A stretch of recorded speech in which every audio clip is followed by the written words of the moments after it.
Susan had shown a sort of layered book, and I think Renee also gave some ideas. What I did is I found, because I knew I had seen them before, I saw on Creative Fabrica, they have, if you go, it's called layered light box. Because this is meant to be in a light box that has some thickness. So you can get all those thicknesses or those layers. What I'm going to do, I'm going to open them all one after the other. And I'm just going to duplicate this one so I don't work on the original. Now I'll use my open as a layer to get all the layers one after the other. Now number 6. So I started with the bottom layer, like, or what is most in the back. 6, 5,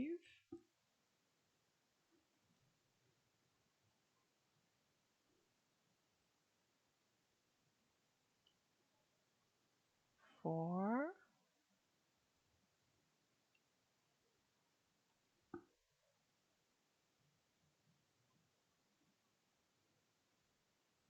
3,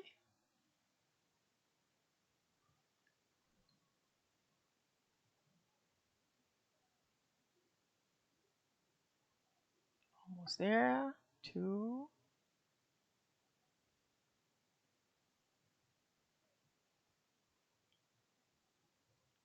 and the last one, 1.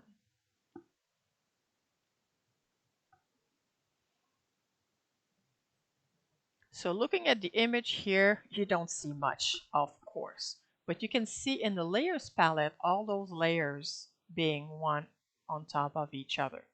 So just to make it a little bit easier to see, we are going to, I'm just going to increase the brightness. So I go to adjust brightness, contrast, just to increase the brightness a tiny bit. Okay, so you can barely see it, but it's there. And I'm going to repeat that process for every layer with Control Y, just because I did not add the shortcut to my layers palette yet.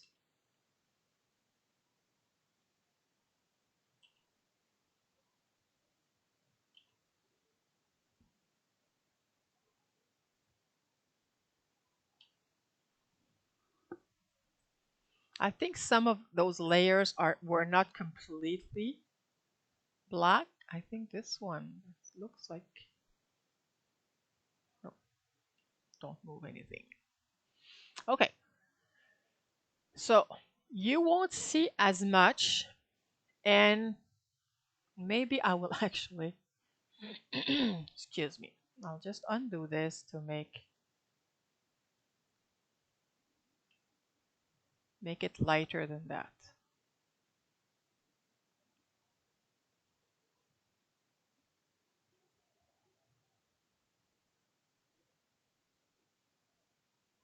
Yeah, sometimes the undo is not doing the greatest. Okay, so let's just increase a bit more.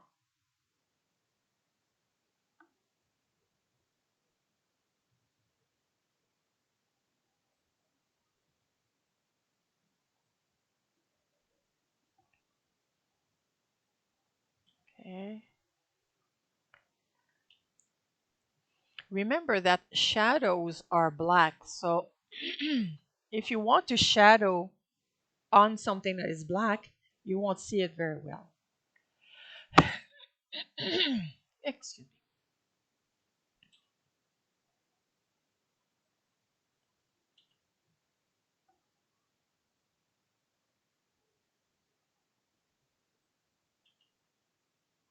There.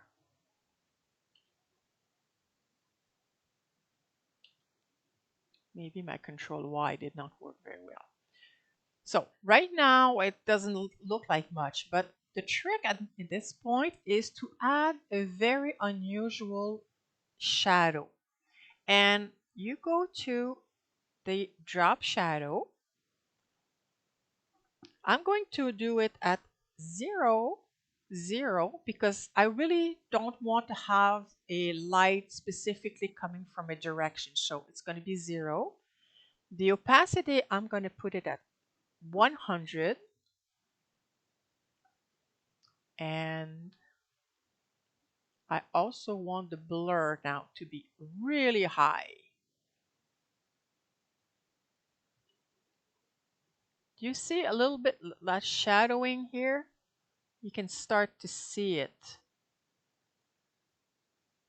So if you add that same shadow to every layer, so Control Y, you can see now the silhouette is standing out. Now let's look at in the back and another one. Did it add? Oh, I think I added the shadow on the shadow. No, they did not add. There.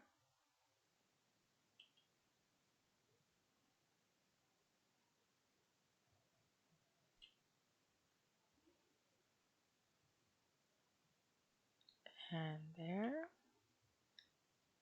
And I think I can add one to the last one, but I'm pretty sure it's kind of all behind anyway, so I might not see much. Okay, so in this case, if I had something that was, for example, white, I could see the shadows better. But I found a little trick to make this in a colorful way, and that is using gradient. So I'm going to go on top. I'm going to add a new layer and make a selection. Just going to make a rectangular selection. And I'll change my fill here for a gradient. And I'd like to get a gradient that goes from dark to light. It doesn't really matter the color. Let's go with those orangey here. And I'll have it 90 degrees. So it will go across my image.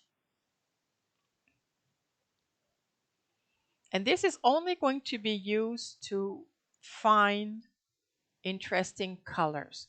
So for my outside, I'm going to use the darkest color.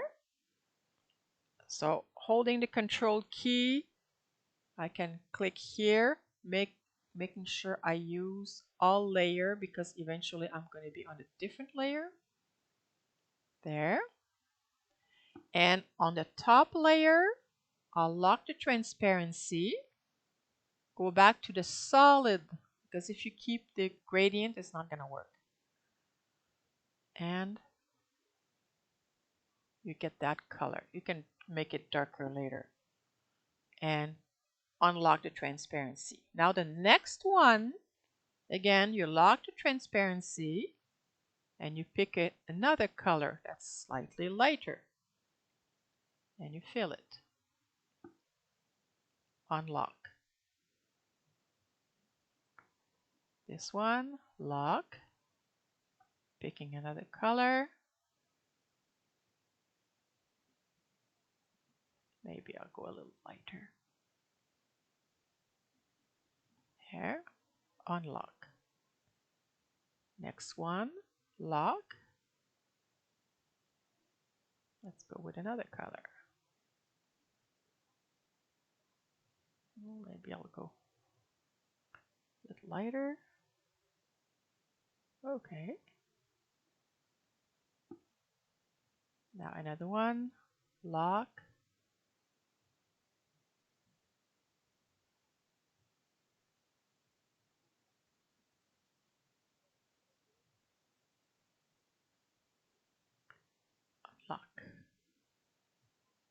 Next, lock, find another one, fill, unlock. Now at this point you can choose to have maybe your sky, you might want it blue instead of a color from your, maybe I'll just take a dark blue, lock, fill, unlock.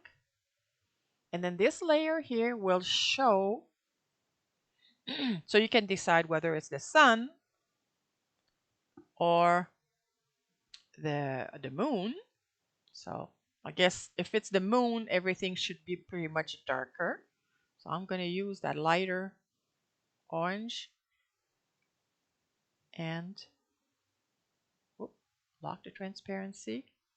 And Mary asks, I just saw that she asked why lock the transparency.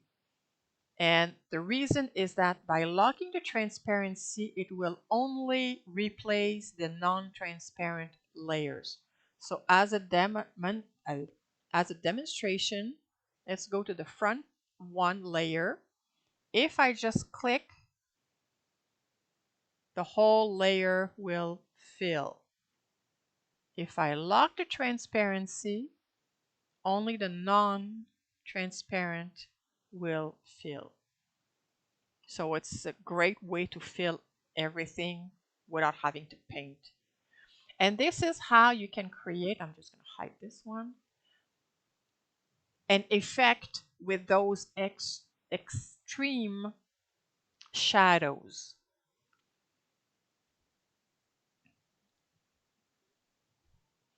And of course, you can play around and have, for example, something lighter for the back, and you can darken the front layers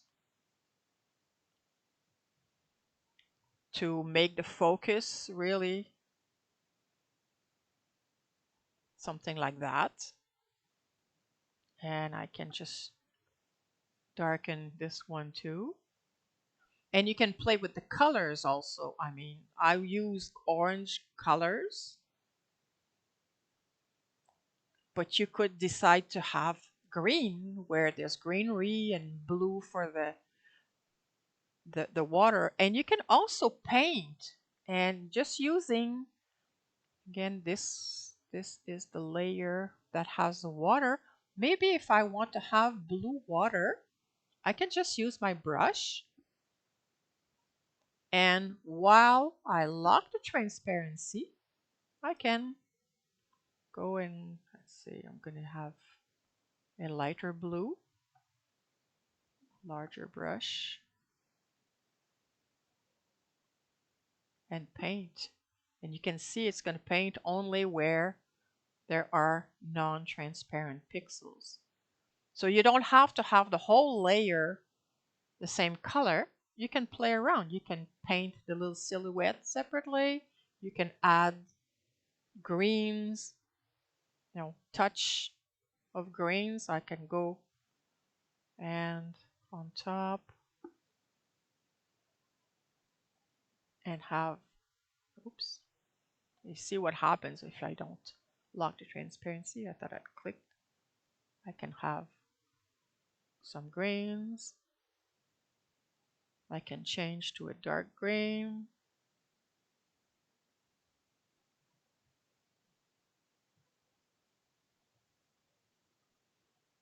Get a different green.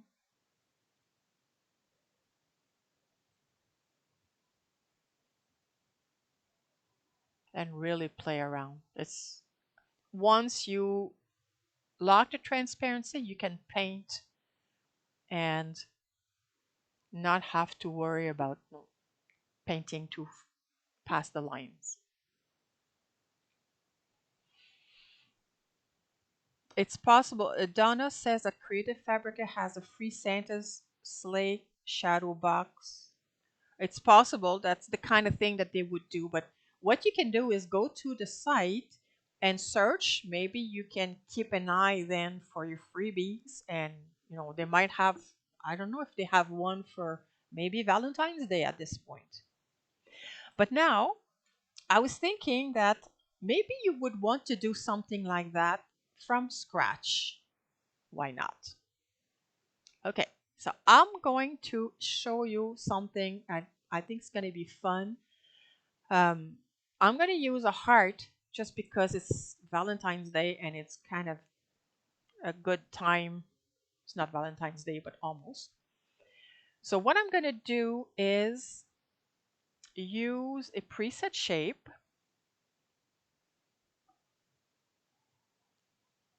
Let's load them. And let's go and find my regular heart. Regular. This one here. Okay. I want one that is really even. So I'm going to use an outline that is black and no fill. You'll see better the result. And holding the shift key, I'm going to make a large, oh, that's not the one I thought. Wrong. Okay. Sometimes the details are a little deceiving.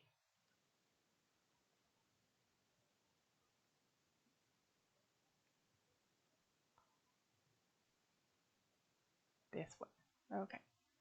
So I'm going to hold the shift key so it's kind of regular, but it's a little bit wide, not narrow. Okay. And I'll use here under objects, a line I want center in the canvas. So it's going to be placed right in the center. And okay, so that was the previous one. What I'll do here now is I'm going to right click and duplicate. And using that duplicate, I'll go to image, resize, and I'll go by percentage, and I'll go to 90%, making sure I uncheck here the resize all layers. And you see my heart is smaller. Now I go back to the original, that's important. And oops, if you click on the object itself, you have different options than the layer. So I want to click on the layer. Right click, duplicate. Now this one, I want to resize, but this time by 80%.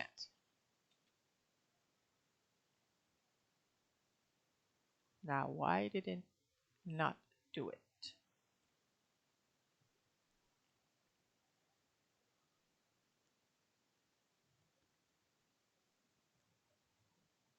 I think it changes back to 90. There, 80. Okay, let's do it again. Go back to the original, right click on the vector layer, duplicate, image, resize, and I go to 70. And one last time, go back, right click, duplicate, image, resize, 60. There. So we have all the small ones to the big ones. So the first one I have to bring it back on the very top.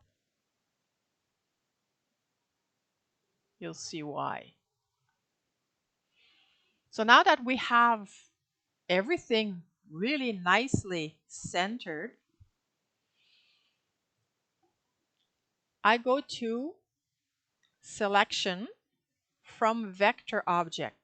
This will make sure that I'm going to get a nicer edge than if I'm using just the magic wand. That's what I find. And while you have the preset shape active, for some odd reason, you don't see the marching ants. So just change the tool. And you can see now you have that line only. So if you want to I guess I'm gonna invert, Control Shift I.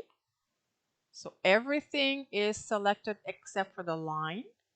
And I'm gonna go with my magic wand and click on the inside while holding the Control key. Ah, oops, I had forgotten the contiguous here. So now everything outside of my big heart is selected. Let's add a raster layer and flood fill with, let's say, a light pink. I'm just going to close and hide that heart. Let's repeat the same thing on the next one. So I'm going to get either, I can do the selection from vector object, okay, invert with my magic wand. I hold the Control key and I deselect the inside. Let's add a new raster layer. I'm going to select a darker pink and flood fill and hide this one. Third one, selection from vector object, invert, magic wand, deselect the center, add a new raster layer, slightly darker pink,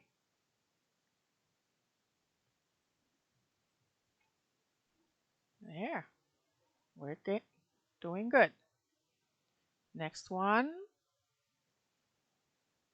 selection from vector object, invert, deselect the inside, add a new raster layer,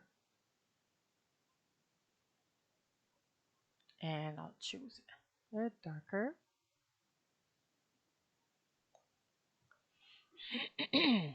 And now the last one. And you can, as you can see, you can go as much as you want. And I'm using a heart, just kind of a simple shape. But you could probably do the same thing with text or no letters. Individual letters might be a good way. Selection from vector, invert, and deselect the center. Add a new raster layer and get an even darker. Okay, and I'm hiding. So now you can see how this is already kind of an interesting effect. Now let's add those extreme shadows that we had before. So I'm just going to use the same settings. So drop shadows. I'm using the same settings I had before. I could change that, but let's try to go a little faster. So every raster layer, I add that layer, that shadow.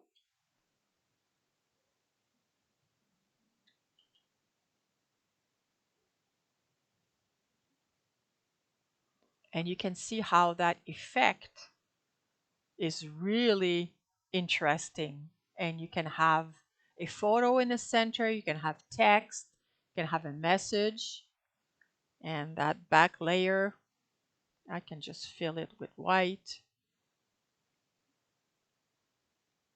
Oops. Right now, I am actually doing exactly like who was asking? I think Fiona saying that when clicking, it did not fill the whole thing. And this is exactly an example of that. It's because I had here use all layers. If I uncheck that, it's going to fill my whole layer. So be careful when you use the flood fill tool. If you use all layer, you might get some areas that are not going to be filled.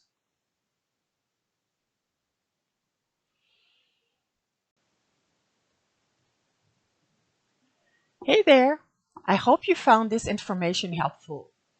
If you're curious to dive deeper and explore more about PaintShop Pro, we've got a wealth of resources waiting for you in our membership area. There, you'll find in-depth classes, workshops, Q&A sessions, and much more to help you enhance your PaintShop Pro and digital scrapbooking skills. Feel free to check it out. The link is in the video description below. Thanks for watching and see you in the campus!